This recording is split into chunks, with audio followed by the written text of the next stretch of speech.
আসসালামু আলাইকুম প্রিয় দর্শক।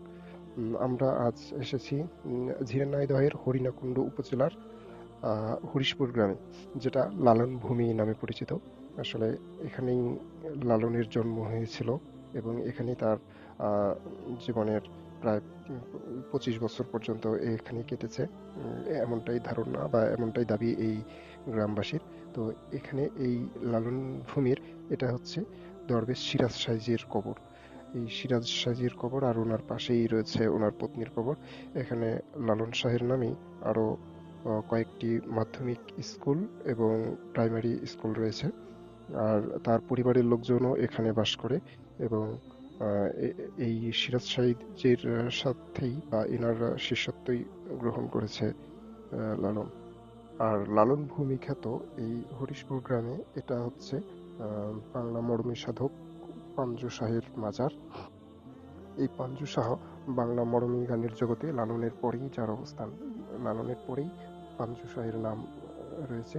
তো এখানেই পাঞ্জু শাহের মাজার রয়েছে। এখানে মাজারের ভেতরে পাঞ্জু শাহের কবর, তার স্ত্রীর কবর এবং আরেকজন লালন ভক্ত বাউল দুদ্দু শাহের কবর রয়েছে। তো এখানেই পাঞ্জু শাহের বংশ পরম্পরায় তারা এখানে বসবাস করত এবং এখনো এই মাজার সহ এই ভিটে বাড়ি দেখাশোনা করছে পাঞ্জু শাহের চতুর্থ বংশধর অধ্যাপক খন্দকার কিরামত আলী। তিনি এই মাজার প্রতিষ্ঠা করেছেন এবং এছাড়াও এই লালন ভূমির সিরাজ শাহীর মাজার এবং পাঞ্জু শাহের মাজার সহ বিভিন্ন সুফি সাধকের মাজার এই খন্দকার কেরামত আলী দেখাশোনা করছেন। আমরা ওনার সাথে দীর্ঘক্ষণ কথা বলেছি। উনি নিজেও একজন মরমী সাধক, প্রায় 9 শতাধিক গান রচনা করেছেন এবং ইনি ব্যক্তি জীবনে রাজশাহী বিশ্ববিদ্যালয় বাংলা বিভাগ থেকে অনার্স মাস্টার্স করেছেন এবং লালন শাহ সরকারি ডিগ্রি কলেজে অধ্যাপনা করেছেন। এখন অবসরপ্রাপ্ত অধ্যাপক। উনি এগুলো এখন দেখাশোনা করেন। এই গ্রামটি আসলে একটি ঐতিহ্যবাহী গ্রাম এবং এই গ্রামে এমন বহু পুরানো স্থাপনা দেখা যাবে যেগুলো পরিত্যক্ত অবস্থায় পড়ে রয়েছে এবং এগুলো সেই লালনের জীবদ্দশা বা বহু প্রাচীন সময়ে এই দালান কোঠাগুলোতে লোকজন বসবাস করত এবং এগুলো সবই এখন পরিত্যক্ত হয়ে রয়েছে। আমরা এই গ্রামটি ঘুরে দেখার চেষ্টা করেছিলাম, বিভিন্ন স্মৃতি বিজড়িত স্থানগুলো। এবং এই বাড়িগুলোর বিশেষত্ব হলো এই বাড়ির উপরের ঢালাইগুলো রডের পরিবর্তে কাঠের গুল দিয়ে করা এবং কাঠ দিয়ে এই বাড়ির ছাদ বানানো হয়েছিল। এই বাড়িগুলো এখন বিভিন্ন গাছড়ায় পরিত্যক্ত অবস্থায় পড়ে রয়েছে এবং এগুলো সব আমাদের ঐতিহ্য বহনকারী পুরনো ভূমি এবং খুব সুন্দর করে এই বাড়িগুলো তৈরি করা, কিন্তু এগুলো সব এখন পরিত্যক্ত অবস্থায় পড়ে রয়েছে। এগুলোতে এখন আর কেউ থাকে না।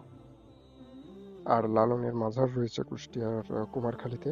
এখানে তার জন্ম ঝিনাইদহের হরিশপুর হলেও তার মৃত্যু হয়েছে এখানে এবং এখানে আপনারা আসলেই দেখতে পাবেন তার কবর, তার সেবাদাসী সহ তার বিভিন্ন মুরিদ এবং এমনকি মলম শাহ নামক তাকে যে আশ্রয় দিয়েছিল কুষ্টিয়াতে, এখানে তার লালন শেষ নিঃশ্বাস ত্যাগ করেছেন এবং এখানেই জেলা প্রশাসকের উদ্যোগেই তার মাজারটি পরিচালিত হয়। এগুলো বাংলার প্রত্নতত্ত্ব বিভাগের সম্পদ।